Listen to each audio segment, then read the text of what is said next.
संपूर्ण राज्यभरात दत्त जयंतीचा उत्साह आहे। अनेक दत्त मंदिरांमध्ये भाविक सध्या दर्शनासाठी गर्दी करतात। मुंबई, ठाणे, पुणे, शिर्डी या ठिकाणच्या मंदिरांमध्ये विशेषतः भाविकांची जास्त गर्दी आहे। तर तिकडे कोल्हापूरच्या नृसिंहवाडीत सुद्धा भाविकांची दर्शनासाठी रीघ पहाटेपासूनच पाहायला मिळते। अगदी राज्यभर मंदिरांमध्ये विविध धार्मिक कार्यक्रमांचं आयोजन केलेलं आहे आणि ठिकठिकाणी दत्त जयंती सोहळा अगदी उत्साहात साजरा होतो। सध्या ही दृश्य आपण बघतोय मुंबई, पुणे, शिर्डी, ठाणे आणि खेड या ठिकाणच्या दत्त मंदिरांमध्ये आहे। आणि ही कोल्हापूरच्या नृसिंहवाडीची दृश्य आहेत। तिथे जमलेले हे सगळे भाविक आहेत दर्शनासाठी। पहाटेच्या ज्या पूजा विधी आहेत त्या सगळ्या झालेल्या आहेत आणि आता दिवसभर भाविकांची दर्शनासाठी ही रीघ आहे। अगदी पुढारी न्यूजचे सगळे प्रेक्षक सुद्धा घरबसल्या हे नृसिंहवाडीचं दर्शन घेऊ शकतात। कोल्हापुरातून आपल्यासोबत प्रतिनिधी शेखर पाटील जोडले गेलेले आहेत। शेखर, तुम्ही सध्या नृसिंहवाडीमध्ये दत्त मंदिराच्या परिसरात उपस्थित आहात। काय नेमकी भाविकांमध्ये उत्साह पाहायला मिळतोय? कशा पद्धतीचा आज दिवसभराचा सगळा सोहळा असणार आहे?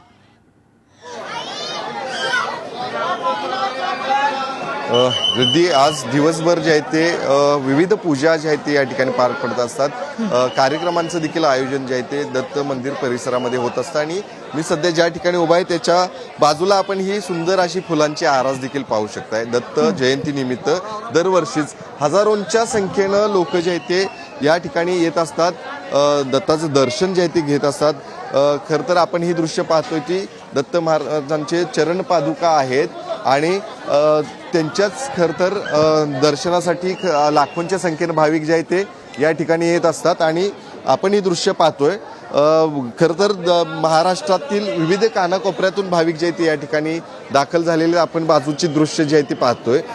बाजूची देखील जी आपण रांग पाहताय ती संपूर्ण महाराष्ट्रातून लोक जे आहेत ती या ठिकाणी दाखल झालेले आहेत।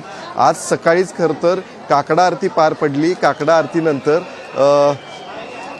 त्यानंतर विविध पूजा जे आहेत ते पार पडल्या। अभिषेक देखील आता 12 वाजेपर्यंत पार पडत असतो आणि अभिषेक झाल्यानंतर आज सायंकाळी जन्मकाळ सोहळा जो आहे तो दत्त मंदिरामध्ये या ठिकाणी पार पडतो असं त्याला देखील मोठ्या प्रमाणात भाविक जे आहेत ते दर्शन घेत असतात। आपण जर बघितली तर ही अजूनही रांग जी आहे ती वाढण्याची शक्यता आहे, कारण लाखोंच्या संख्येनं लोक जे आहेत ते नृसिंहवाडी परिसरामध्ये येत असतात, दर्शन जे आहे ते घेत असतात आणि आज सकाळपासूनच ही दर्शनाची रांग जी आहे ती दिवसेंदिवस तासनगणित वाढताना देखील पाहायला मिळते। त्यामुळे निश्चितच एक उत्साहाचं वातावरण कोल्हापुरातल्या या दत्त मंदिर परिसरामध्ये सध्या पाहायला मिळते आणि असाच उत्साह जो आहे तो आज दिवसभर देखील या मंदिर परिसरामध्ये पाहायला मिळणार आहे। अगदी निश्चित शेखर, धन्यवाद या सगळ्या तपशिलांसाठी। तर कोल्हापुरात नेमकी कशा पद्धतीनं भाविकांची गर्दी आहे आपण बघितलं। इकडे मुंबईत सुद्धा भाविकांची प्रचंड गर्दी आहे। या संदर्भात आणखी तपशील देतील आमचे प्रतिनिधी धनंजय दळवी। मी सध्या कुर्ला पश्चिम येथील दत्तगुरु सेवा मंडळ या ठिकाणी उभा आहे आणि या ठिकाणी दत्त मंदिरामध्ये 90 वर्ष अशा या जुन्या दत्त मंदिरात विशेष अशी आरास दत्त जयंती निमित्त करण्यात आलेली आपल्याला पाहायला मिळते। गिरणी कामगारांनी वसवलेल्या या मंदिरात दरवर्षीप्रमाणे यंदाही दत्त जयंतीचा उत्सव साजरा केला जातोय। आपण जर पाहिलं तर त्रिमूर्ती दत्ताची मूर्ती आपल्याला पाहायला मिळते आणि शेषनाग, फुलांनी सजवलेले शेषनाग या ठिकाणी आपण पाहू शकतो। फुलांनी सजवलेली शंकराची पिंड या ठिकाणी आपल्याला पाहायला मिळते। मोठा उत्साहाचं वातावरण आहे। कशा प्रकारची व्यवस्था, कशा प्रकारचं नियोजन, कार्यक्रमांचं आयोजन आज दिवसभर या ठिकाणी करण्यात आलेलं आहे। दिगंबरा दिगंबरा श्रीपाद वल्लभ दिगंबरा। सर्वप्रथम पुढारीच्या सर्व दर्शकांचं श्री दत्तगुरु मंडळातर्फे आपणा सर्वांना दत्त जयंतीच्या हार्दिक शुभेच्छा। स्वातंत्र्यपूर्व काळापासून या ठिकाणी म्हणजे 1935 पासून सुरू असलेला हा दत्त जयंती उत्सव हा मोठ्या दिमाखामध्ये पार पडत असतो। यामध्ये आजी माजी सर्व पदाधिकारी यांच्या सहकार्यानं हा कार्यक्रम साजरा होत असतो। याच्यामध्ये पहाटे 4 वाजता या ठिकाणी दत्तात्रय प्रभूंचं अभ्यंग स्नान आणि काकड आरतीचा सोहळा पार पडतो। 5 ते 10 भाविक जेवण असतं इथं आणि परत नंतर इथं बरेच दर्शन येतात, सर्व कार्यकर्ते वगैरे प्रत्येक मंडळ येतं। व्हिडिओ जर्नलिस्ट नागेश धोत्रे, मी धनंजय दळवी, पुढारी न्यूज, मुंबई। तर ठाण्यामध्ये सुद्धा असाच उत्साह दत्त जयंती निमित्त पाहायला मिळतो। त्या निमित्तानं सुद्धा आमच्या प्रतिनिधींनी आढावा घेतलाय, बघूया। दत्त जयंतीचा उत्साह संपूर्ण राज्यभर पाहायला मिळतोय. त्यातच मी आहे ठाण्यातल्या चेंदनी कुलीवाड्यातल्या पुरातन अशा दत्त मंदिरात.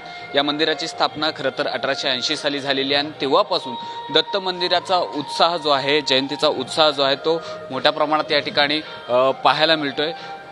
पहाटेपासून भक्तांनी दत्तांच्या दर्शनासाठी ज्या आहेत त्या रांगा लावलेल्या आहेत, गर्दी केलेली आहे. दत्त जयंतीच्या 7 दिवस अगोदरच जयंतीचा उत्साह जो आहे तो सुरू होतो. एक सप्ताह जो आहे तो साजरा केला जातो आणि या दरम्यान भजन, कीर्तन, पारायण सारखे कार्यक्रम जे आहेत ते आयोजित केले जातात आणि आजचा उत्साह संपन्न होतो. आज संध्याकाळी पालखी सोहळा होणार आहे आणि या पालखी सोहळ्याने ह्या सप्ताह जो आहे तो संपन्न होणार आहे.